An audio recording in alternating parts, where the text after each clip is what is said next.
అందరికీ నమస్కారం. ఈరోజు మన రెసిపీ రవ్వ కుడుములు. తయారీ విధానం తెలుసుకుందామా?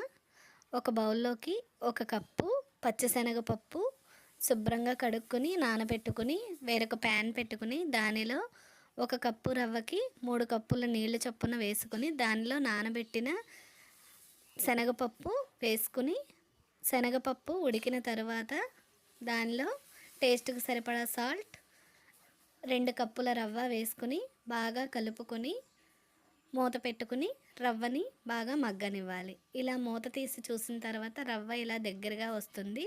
మరలా ఒకసారి మూత పెట్టుకుని రవ్వ ఇలా పొడి పొడిగా వచ్చే వరకు మగ్గనివ్వాలి. ఇలా రవ్వని ఒక బౌల్లోకి తీసుకుని దాన్ని చేతికి నీరు రాసుకుని ఇలా గుండ్రంగా కుడుముల్లాగా చేసుకుని పక్కన ఉంచాలి.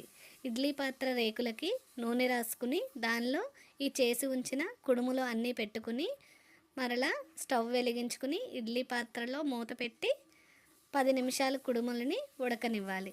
10 నిమిషాల తర్వాత మూత తెరిచి చూస్తే మనకి కుడుములు రెడీ అయిపోతాయండి. వీటిని వేడివేడిగా ఏదైనా చట్నీతో కలిపి టేస్ట్ చేస్తే చాలా రుచిగా ఉంటాయండి. నా ఛానల్ని సబ్స్క్రైబ్ చేయండి, షేర్ చేయండి, లైక్ చేయండి. Thank you.